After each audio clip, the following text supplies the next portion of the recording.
bienvenida a la maestra Carolina Colunga Jiménez, licenciada en Educación Primaria por el CREN, doctor Gonzalo Aguirre Beltrán, licenciada en Educación Medina por la Escuela Normal Superior Veracruzana, Manuel Suárez Trujillo, contando con maestría en Ciencias de la Comunicación y Educación y un doctorado en Ciencias de la Educación por la Universidad de las Naciones. Actualmente es docente e investigadora de tiempo completo en el CRIN, doctor Gonzalo Aguirre Beltrán, mediadora de la maestría en Educación Básica de la Universidad Pedagógica de Veracruz y catedrática en la Universidad de las Naciones en los niveles de maestría y doctorado.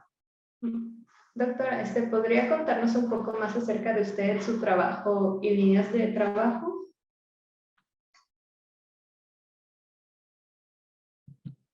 Buenas tardes. Pues primero me gustaría agradecer la invitación para ser parte de este proyecto. De verdad creo que la UTP ha hecho un proyecto muy bien cimentado. Creo que esta idea de las entrevistas a investigadores nos abre la puerta a muchos para comentar sobre lo que estamos haciendo. Me parece que espacios como estos son los que hacen falta en nuestro país para irnos acercando hacia miradas mucho más cercanas de lo que necesitamos en la investigación.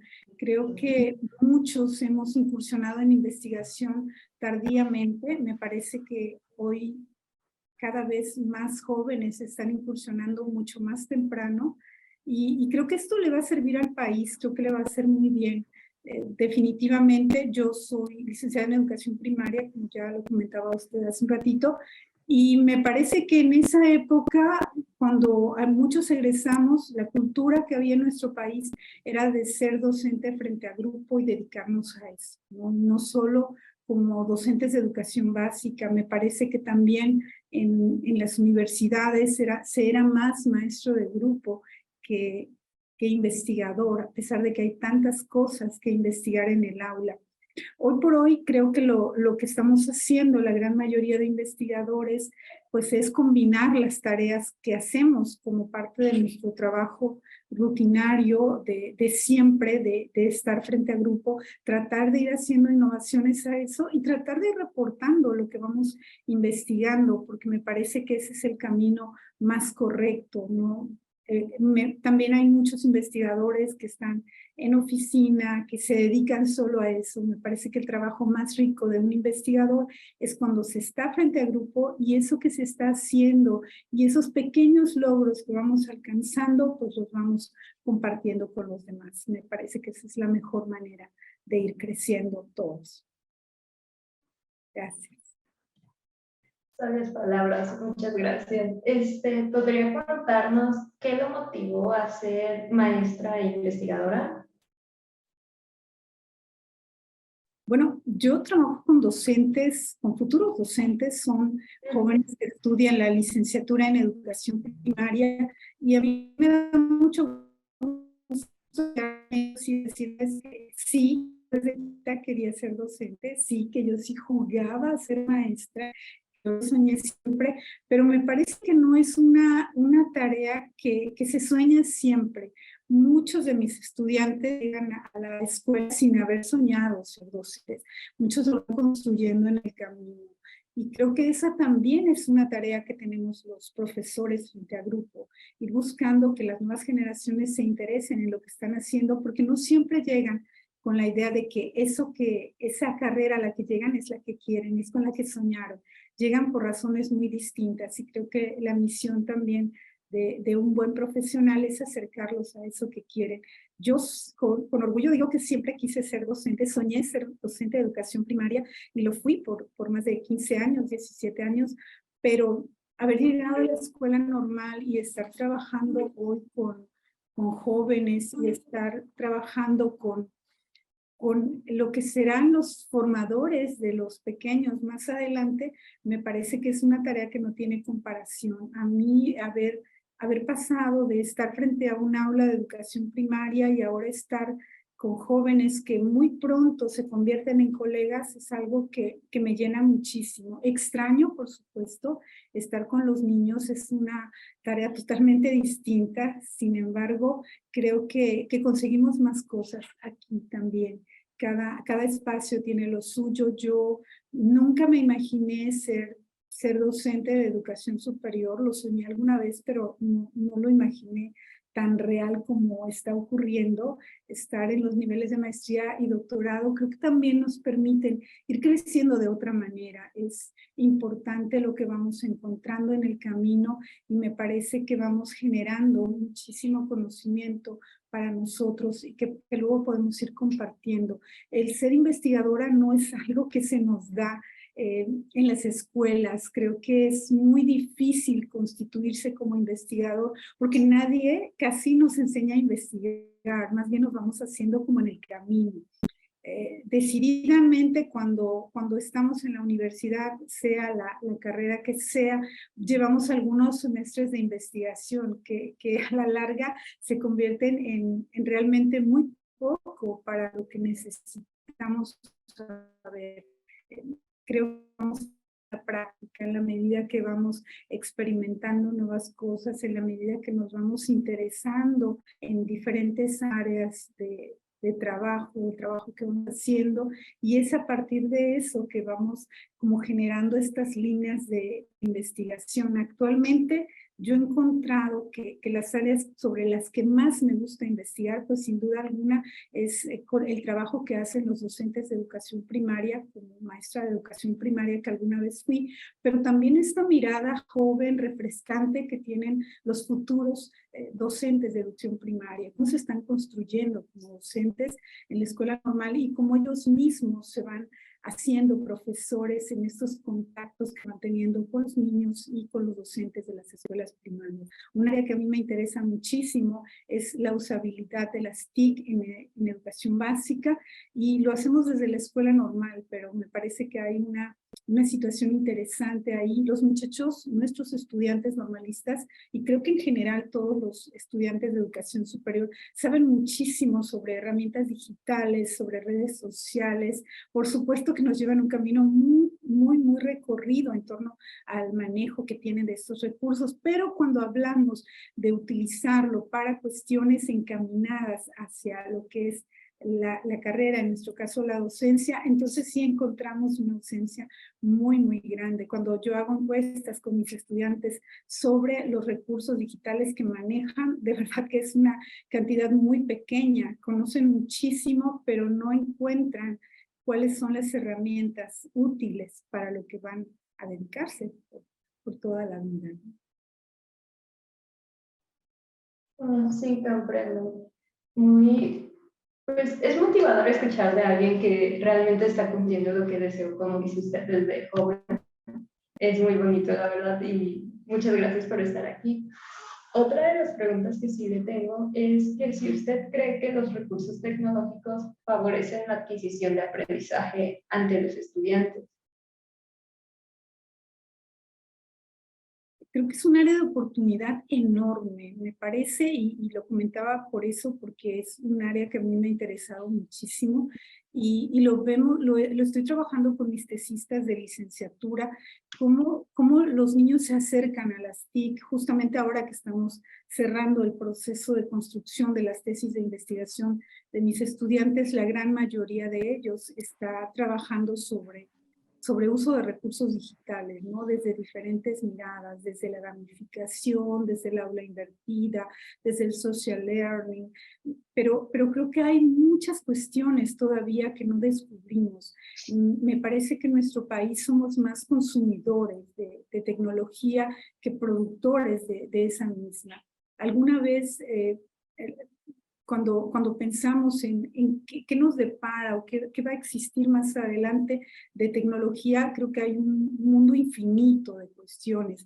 Alguna vez los autores se imaginaron que esto iba a cambiar muchísimo y hemos visto grandes cambios, pero también creo que la brecha que existe en nuestro país en relación con el uso de las TIC, o por lo menos con la presencia de las TIC en los hogares, en las escuelas, en los lugares de trabajo, es muy grande en relación con otros países, y creo que eso nos limita por mucho. Si a eso le sumamos que los profesores están poco interesados en acercar las TIC a los niños y que piensan que es una tarea para más adelante, que todos vamos postergando y que el profesor dice, bueno, que lo haga el de secundaria y el de secundaria dice que lo haga el de bachillerato. Vamos postergando la tarea y lo vamos dejando para después y vamos sintiendo que es algo que no nos corresponde. En la medida que esto vaya sucediendo, va a ser mucho más complejo que realmente haya un uso eficiente de las TIC. Se usa muchísimo Internet, eso es cierto, pero no se usa de una manera útil. Hoy por hoy tenemos herramientas que parece que nos van a facilitar la vida. Justamente ahora vengo de un taller con maestros de escuelas multigrado y estábamos hablando, por ejemplo, de inteligencia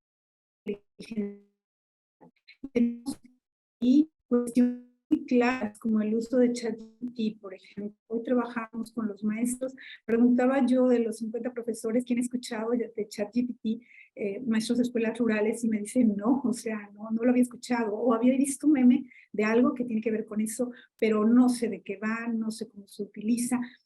Y de pronto, si los profesores no nos vamos acercando a estas herramientas, es mucho más difícil que vayamos entendiendo cómo la están usando los jóvenes, porque obviamente la usan para facilitarse la vida, no para generarse un aprendizaje, sí para facilitarse la vida. Y eso les va limitando también el desarrollo, por supuesto, de habilidades, de conocimientos y de actitudes. Cada vez tenemos más retos con la tecnología. Tanto los profesores como los estudiantes nos vamos convirtiendo en usuarios cotidianos de estos recursos, pero lo vamos haciendo así, como un recurso que tenemos a disposición y que estamos consumiendo lo que hay. Si seguimos consumiendo solamente, va a ser difícil que pudiéramos ir creando nuevas cosas para lo que necesitamos.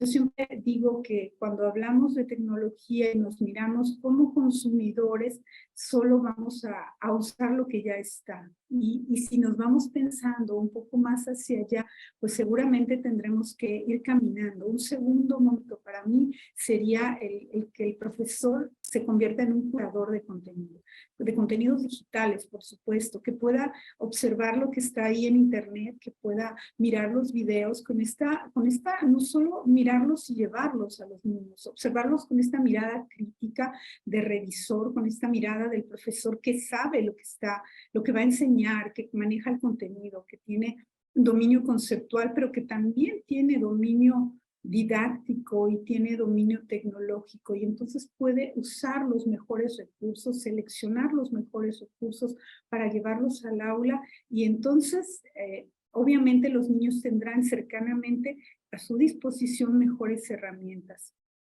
Ese para mí es un segundo momento en este acercamiento que tienen los profesores de las TIC, pero estaremos hablando de un tercer momento que es el de ser prosumidor, el de no solo consumir, no solo curar lo que ya hay en la web, sino convertirse también en un productor de recursos digitales. La misión que nos hemos establecido, un equipo de profesores y yo aquí en la Escuela Normal, es justamente convertir a los profesores, a los futuros profesores, en prosumidores, en gente que produce sus propios materiales digitales, y hay, por supuesto, muchísimas herramientas ya a disposición para ir creando contenido digital, para poner justo lo que necesitan nuestros estudiantes al alcance, y creo que en la medida de que podamos producir lo que ellos necesitan, va a ser mucho más sencillo que se acerquen a los contenidos y que se generen aprendizajes significativos. De otra manera, yo veo muy, muy complejo que esto pueda ocurrir. Hay salones inundados de tecnología. Hemos hecho investigaciones en el municipio, en algunas ciudades cercanas, y los profesores, muchos de ellos dicen, yo utilizo en gran escala los recursos digitales, pero cuando miramos lo que están haciendo, pues están tomando videos de YouTube tal cual están, los están haciendo, pues están acercándolos a los niños y están todo el día en este visionado de videos. No es como la mejor opción estar haciendo esto de manera continua. Entonces me parece que hay ahí muchísimas cosas que todavía tendríamos que ir descubriendo en torno al manejo de los recursos. ¿Que son útiles? Por supuesto que sí. ¿Que no debemos abusar de ellos? Eso es una realidad. Y que tendríamos que usarlos de manera segura, pero también que los profesores tendríamos que crear justo lo que necesitan nuestros estudiantes. Hacer recursos a la medida creo que podrá ser una de las mejores alternativas para que los recursos digitales se conviertan en un aliado para el profesor y no en un enemigo.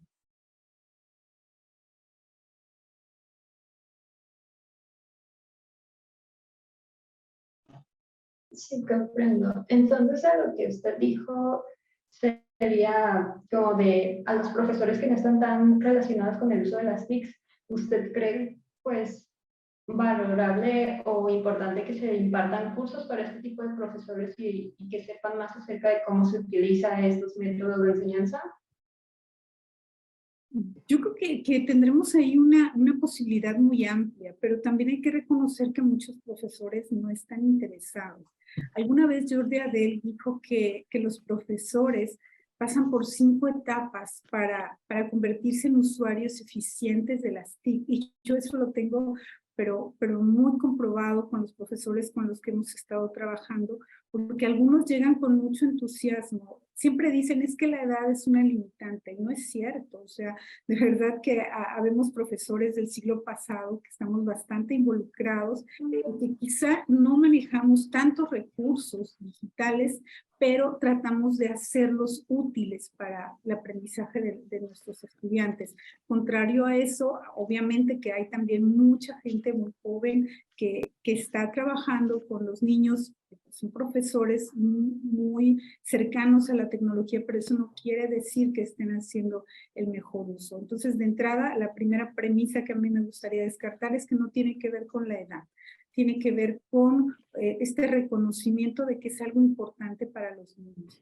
Una limitante que siempre los maestros nos manejan es que yo no puedo porque estoy en un lugar donde no hay internet, no hay computadoras.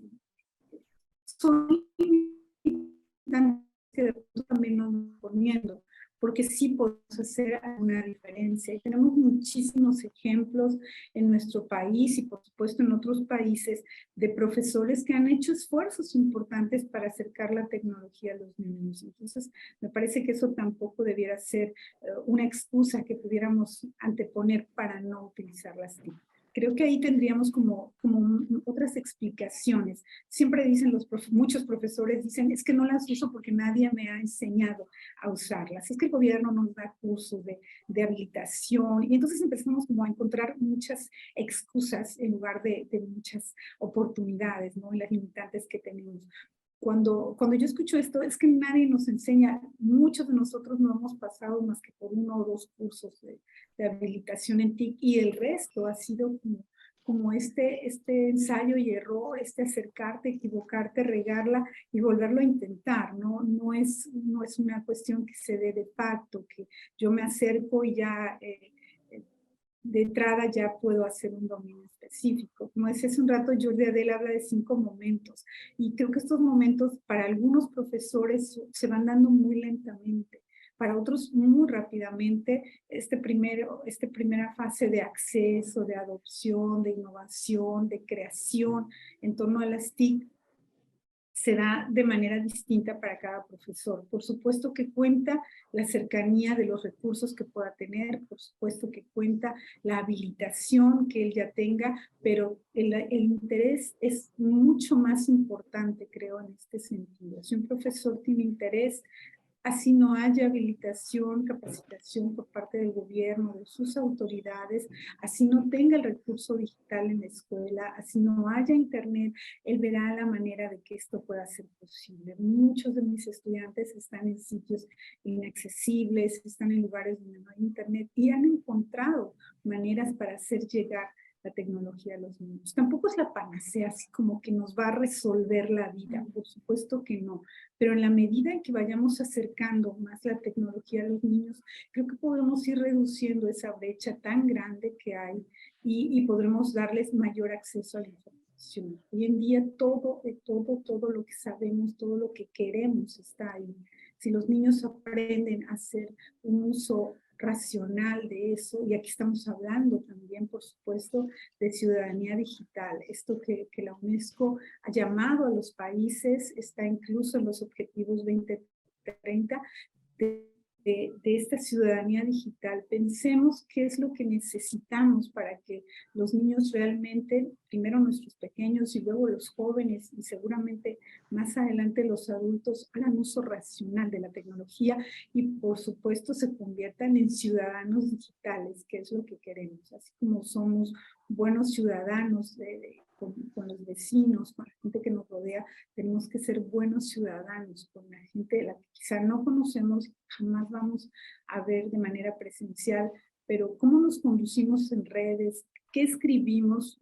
Yo tengo un canal de YouTube y a mí me da muchísimo gusto que de pronto la gente me escribe para agradecer. Es un video de ciencia, experimentos científicos, y la gente se acerca y dice, wow, gracias, me sirvió mucho. Pero también hay gente que agrede, pero también hay gente que insulta. Entonces creo que esas son pequeñas manifestaciones de que muchos no estamos preparados todavía para acercarnos a la tecnología, porque esta ciudadanía digital que debió haberse construido en algún momento de nuestra vida, pues pronto no ha llegado.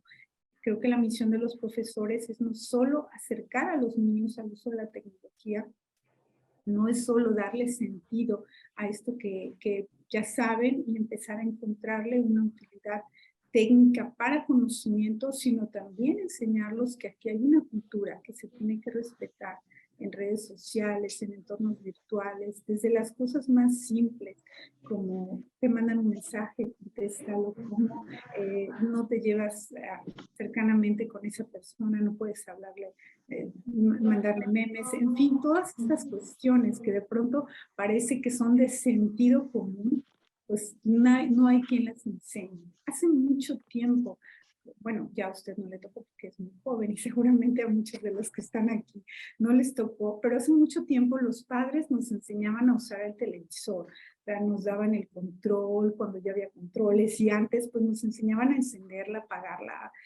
pero ahora no, esto ha cambiado mucho.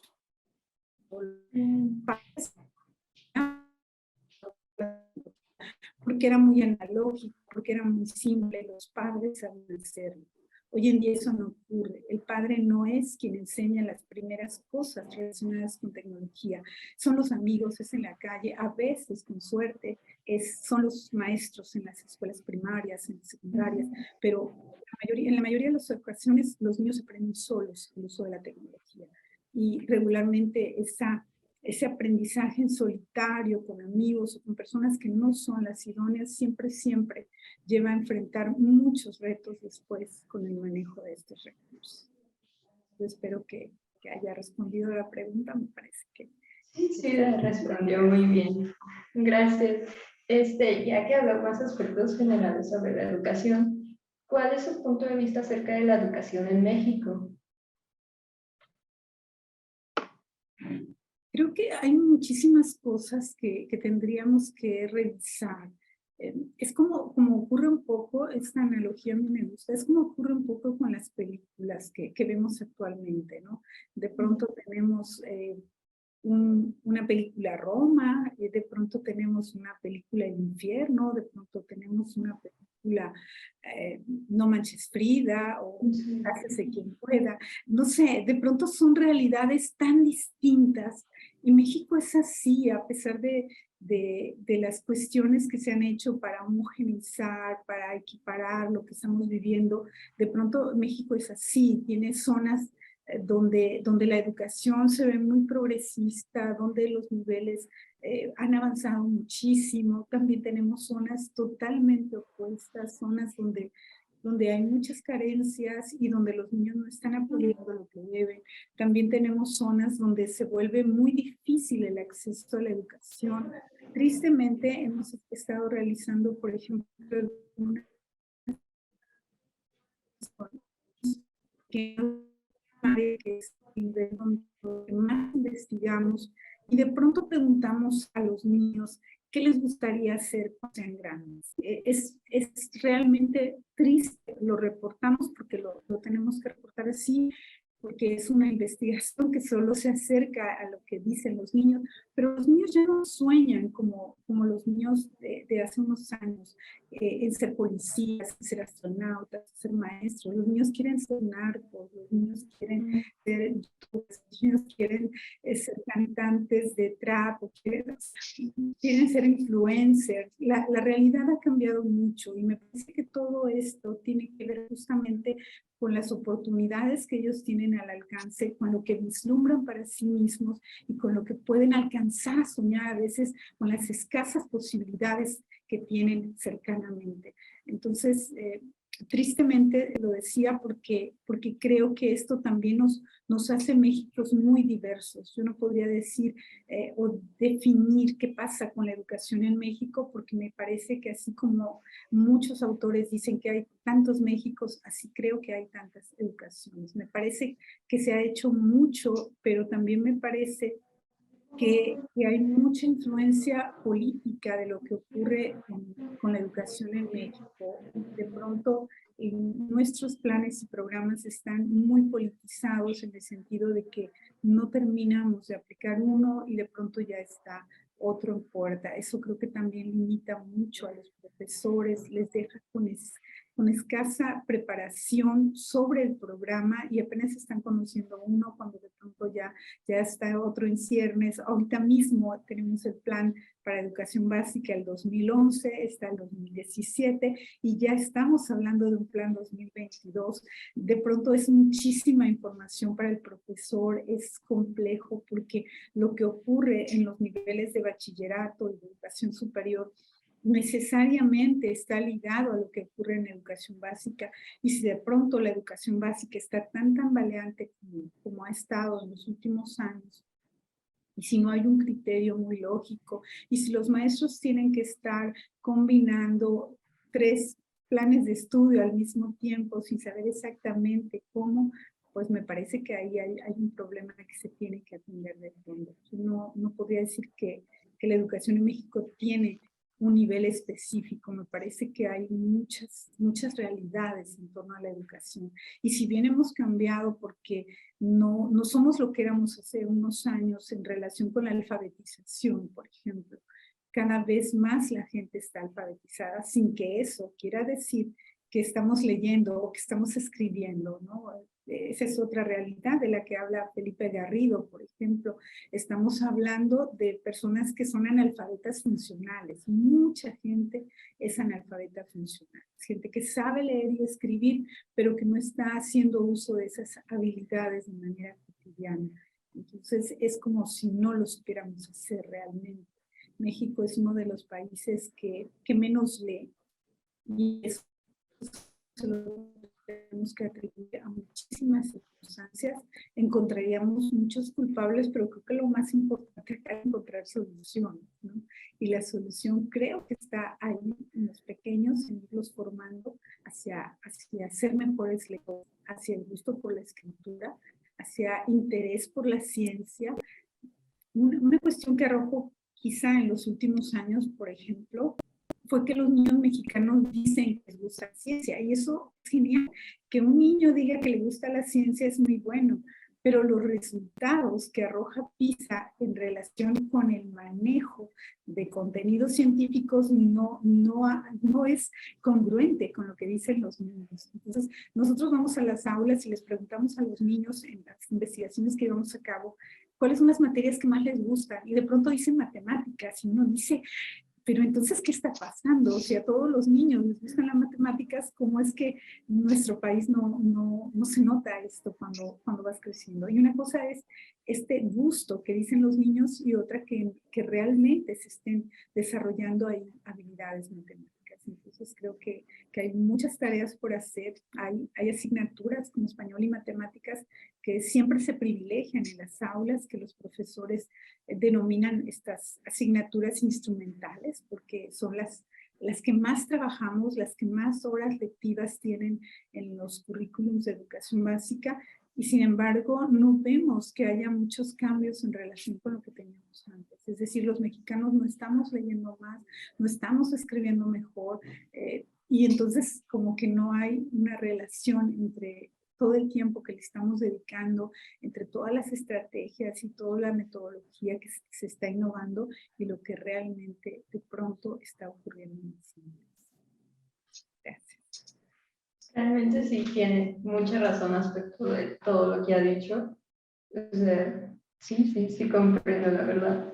Yéndonos más hacia el tema de las investigaciones, ¿podría compartirnos cuál es su método de investigación? O sea, como sus estrategias o cuáles son sus procesos. La gran mayoría de las investigaciones que hemos realizado, por su parte de un cuerpo académico, tenemos mucha afinidad en relación con la metodología, no tanto con lo que nos interesa investigar, a pesar de que nuestra línea de investigación son los procesos de enseñanza y aprendizaje, pues de pronto sí estamos como más interesados en un área específica de esos procesos de enseñanza y aprendizaje. Pero con lo que más nos ha funcionado trabajar es con investigación cualitativa. De hecho, cuando pensamos en una metodología, pensamos más bien en investigación de corte cualitativo. Hemos hecho algunas investigaciones de tipo cuantitativo. Nos parece que lo cuantitativo nos ayuda a entender algunas cuestiones que ocurren en educación, pero no nos lleva a entender el fondo de lo que estamos haciendo. Bueno, la investigación cuantitativa que hemos llevado a cabo ha sido a través de encuestas que aplicamos a profesores, que aplicamos a algunos padres de familia, por ejemplo, algunos docentes de educación superior, y lo que eso nos arroja, pues lo procesamos a través de algunas técnicas y vamos encontrando algunas cuestiones que podemos identificar como importantes. Pero creo que aquí hay un tema que es de trasfondo acá, porque la mayoría de los profesores de educación normal no fuimos, la gran mayoría de los que estamos, o por lo menos básicamente los que ingresamos hace algunos años a las escuelas normales, no fuimos contratados como investigadores, fuimos contratados como profesores. Si bien nuestra contratación sí decía profesor investigador, porque así es la clave, en realidad se nos contrataba para trabajar frente al grupo. Y cada vez más se ha vuelto necesaria e incluso casi obligatoria en algunas instituciones llevar a cabo tareas de investigación. Yo creo que sí debiera dejarse más al interés del profesor primero, si es que quiere investigar o no quiere investigar, y no hacerlo como esta tensión que siente el profesor para tener que investigar sobre algo. Eso sería como una vez que terminamos, pensamos, decidimos que queremos investigar, creo que sí es importante decidir cómo hacia dónde vamos a investigar y qué queremos investigar. La investigación cuantitativa, como dice Álvarez Galló, por ejemplo, pues nos reporta muchísimas cuestiones, pero estas son más bien cuestiones medibles, cuestiones que pueden servirnos como para comprobar hipótesis, para decir si lo que pensábamos de inicio en realidad se está cubriendo, se está cumpliendo. Pero me parece que en este sentido, en tareas de educación, nos puede ser mucho más útil la investigación cualitativa. Y a esto, como decía, le tendremos que sumar que la gran mayoría pues no estábamos siendo contratados para ser investigadores, y eso creo que nos limitó por mucho en relación con la metodología cuantitativa. Creo que nos hemos acercado más, la gran mayoría, tenemos varios grupos de docentes de educación normal con los que trabajamos, y me parece que la gran mayoría de nosotros nos hemos decantado por una metodología de tipo cualitativo. Nos acerca más a la gente, nos permite trabajar con esas percepciones, con lo que ellos sienten, con lo que ellos van aprendiendo. Cuando nos acercamos a los grupos de educación básica a través de nuestros tesistas, por ejemplo, también llegamos con investigación cualitativa, escuchar a los niños lo que dicen, lo que piensan, lo que les gusta, lo que les interesa, y en ocasiones ir triangulando esa información con lo que dicen los padres, por ejemplo, con lo que dicen los maestros, y ver que no coincide. Hemos hecho estos ejercicios de de investigación, como digo, a pesar de que es investigación cualitativa, buscamos triangular la información y entonces hacemos, por ejemplo, una entrevista a los niños, entrevistas a los padres y entrevistas al docente de grupo y de pronto todos dicen respuestas distintas. ¿Cómo le preguntamos al niño cuánto tiempo trabaja las ciencias naturales en el aula? Y el niño dice que hace meses que no en el libro de texto, ¿no?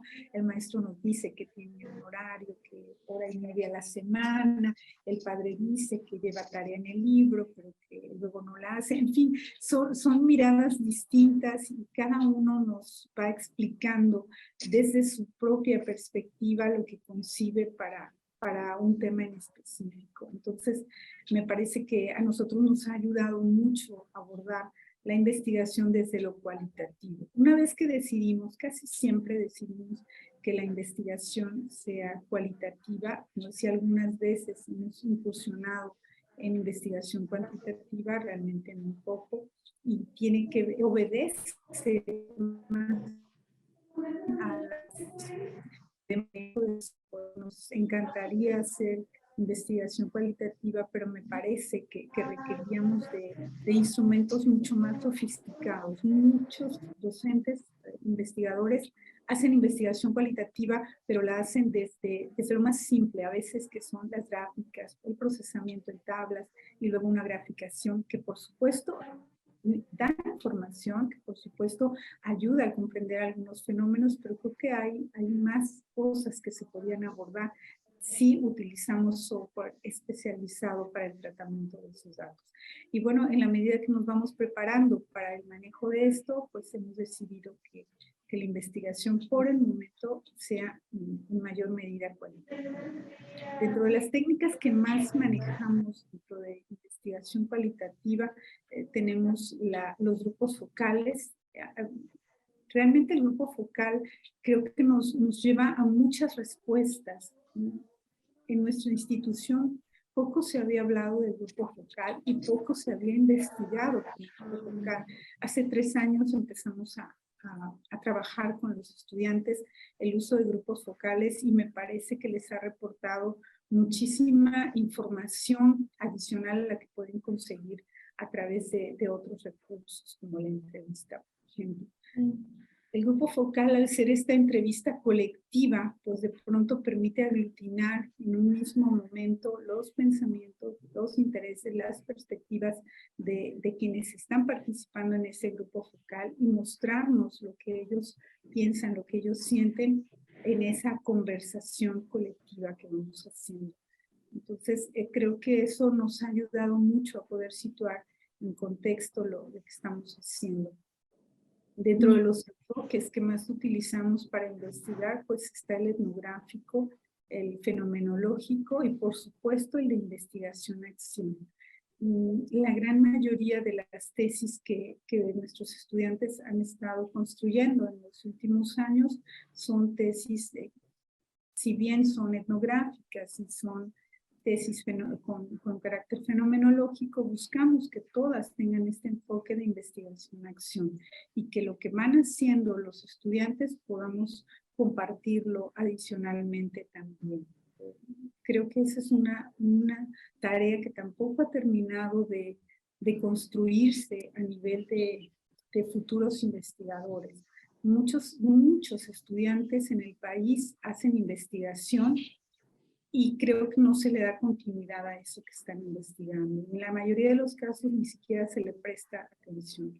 Yo he visto muchos estudiantes de nivel superior de diferentes facultades construir sus tesis de investigación con muchísimo esfuerzo, por supuesto, con muchísimo tiempo invertido para que la tesis sea simplemente un paso para obtener un grado, que no debería ser así. Que creo que hay mucho trabajo invertido y me parece que tendríamos que ir buscando también que esto que los estudiantes van haciendo pudiera irse colocando también en otros lugares, ¿no? Con nuestros estudiantes hemos buscado desde hace ya varios años que ellos publiquen lo que están escribiendo. Lo escribimos en colaboración porque, bueno, no es lo mismo hacer la tesis que luego publicarla en una revista o en algún artículo de congreso. Requiere un tratamiento distinto. hay que acotar muchísimo la investigación para poderla publicar. Pero ese ejercicio que vamos haciendo con ellos creo que les ayuda para irse mirando no solamente como alguien que quiere titularse a través de una tesis, sino como alguien que busca ser un investigador. Seguramente esas herramientas que va construyendo junto con este investigador que tiene al lado, que es su asesor de tesis, debe darle más elementos para poder enfrentar lo que viene más adelante, ¿no? Que es la práctica real, en donde también se puede seguir investigando y por supuesto se puede seguir publicando.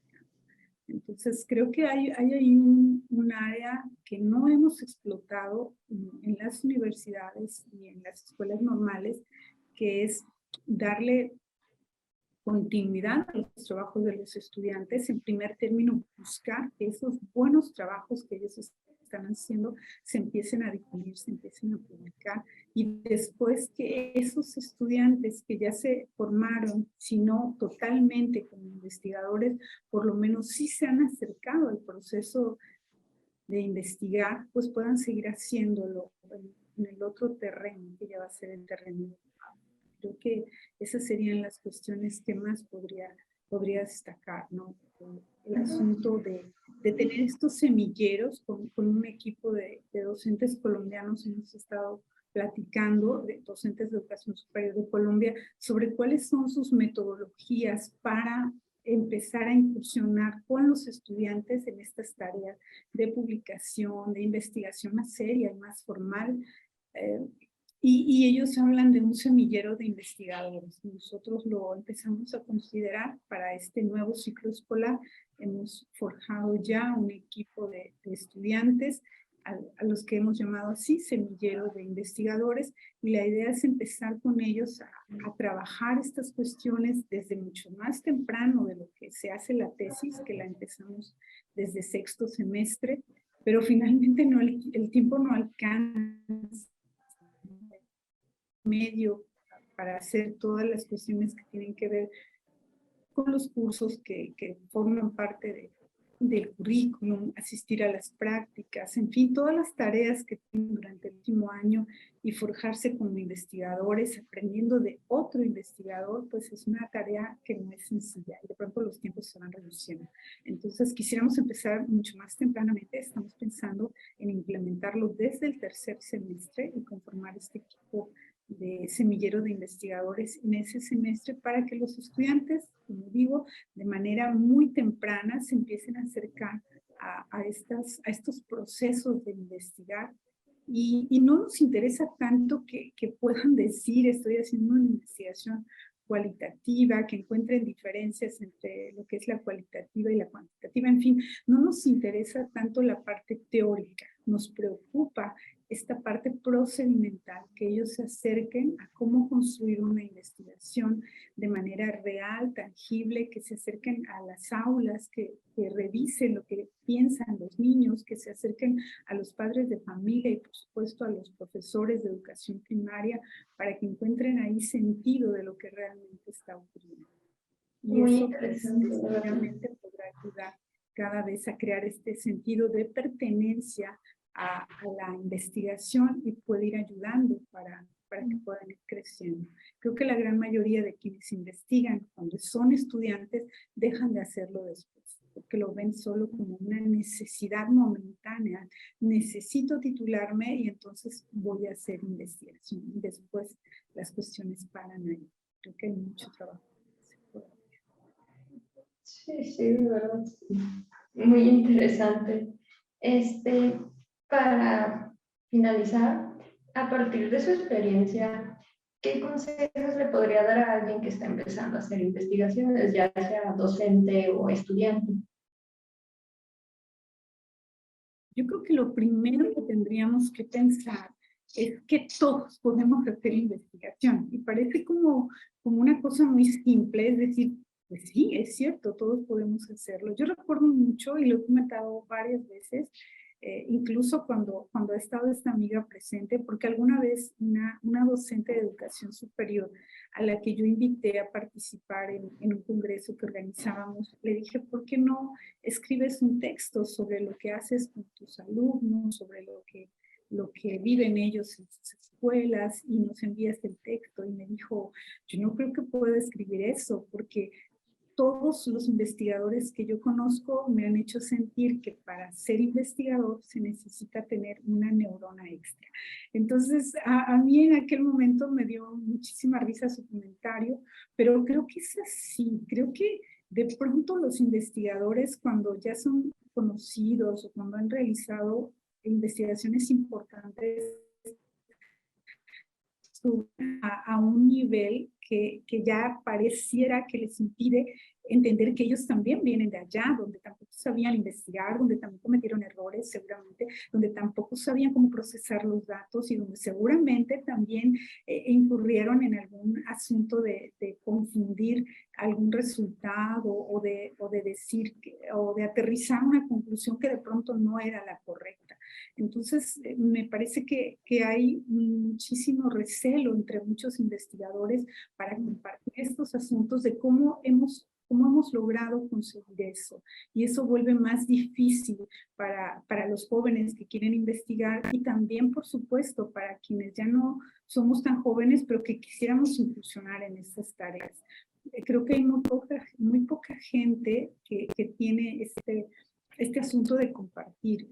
Hay investigadores que aceptan, por supuesto, a algunos investigadores más jóvenes o algunos estudiantes que intentan ser investigadores y les van permitiendo ir haciendo tareas. Creo que esa es la mejor manera de aprender a hacer investigación. No es leyendo, mis estudiantes dicen, ¿qué leo para ser investigador? O sea, no es así. Por supuesto que hay muchas cosas que podemos leer y hay muchos textos que podemos recomendar. En México parece como una Biblia así de la investigación, el texto de Hernández, Fernández y Baptista con sus diferentes ediciones del libro. Y en nuestra escuela todo el mundo cita a Hernández, Fernández y Baptista, Álvarez Galló, en fin, hay autores como muy socorridos, Rodríguez Gil García, en fin, que de pronto traemos a la mesa cuando hablamos de investigación.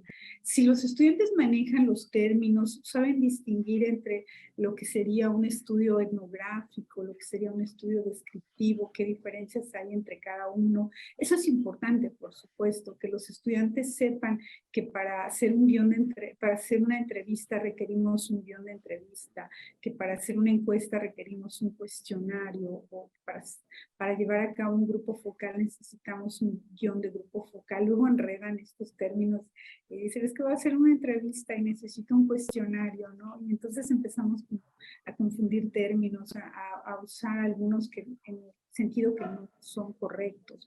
Construimos instrumentos que de pronto no son lo que queremos. No sabemos cómo podemos validar nuestros instrumentos porque nadie nos lo dice, porque no hay alguien que se acerque y nos vaya guiando. Entonces los libros, por supuesto, ayudan muchísimo, pero desde mi punto de vista no son el mejor camino. Yo intenté empezar a investigar leyendo mucho sobre investigación y eso no me ayudó, me despejó muchas dudas, ¿cierto? Me ayudó a manejar términos, me ayudó a entender, me ayudó a denominarle de manera correcta algunas cosas, pero no me ayudó a hacer investigación real de campo, con la gente, con los niños, con los profesores.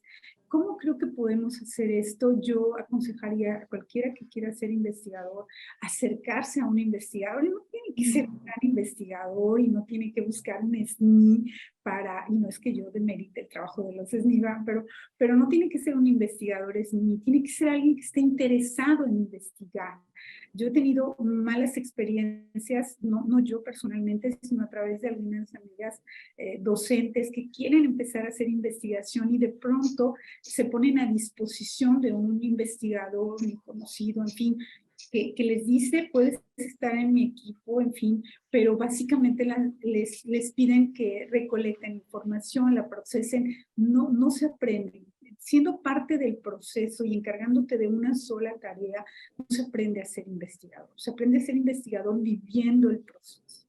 Entonces, esto de enviar la encuesta y luego recibirla y procesarla, no es así como se aprende a ser investigador. Creo que lo mejor sería sí estar cerca de un investigador y de verdad que en México también hay muchísima gente que puede apoyar con eso como digo, no tiene que ser alguien de una gran universidad. Hay gente que hace investigaciones pequeñas, interesantes, que nos dan resultados, que luego publican, que hay tantos sitios para publicar y para compartir lo que estamos investigando. Yo creo que eso sería lo mejor. En el momento que alguien decide, quiero ser investigador, creo que en ese momento tendría que empezar sí a leer, sí a ver videos y demás sobre investigación, pero acercarse a alguien que haga investigación y empezar a hacer no una tarea, sino todas las tareas del investigador.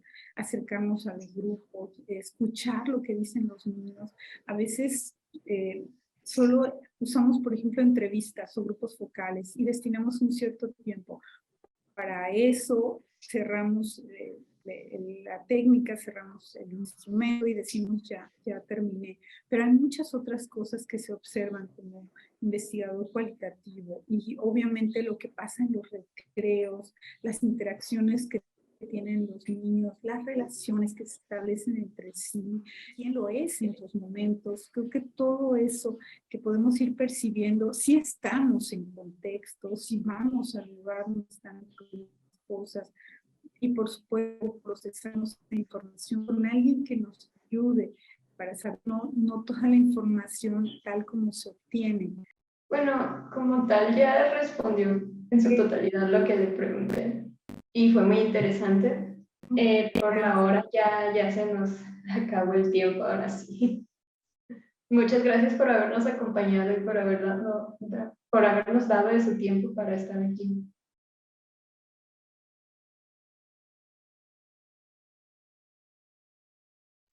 No, al contrario, muchísimas gracias. Yo creo que ha sido un esfuerzo muy importante el que ha iniciado la universidad y me parece que más universidades deberían replicar esto, porque como digo, creo que el asunto de irnos formando como investigadores tiene que ver con esto, ¿no? Con ir escuchando a otros que ya nos dan su recorrido, que nos cuentan cómo ha sido el proceso y que nos pueden allanar un poco el sendero que vamos a recorrer como nuevos investigadores. Muchísimas gracias por la invitación. Ha sido un placer estar aquí. Mil gracias. Gracias a usted. Hasta pronto. Hasta pronto.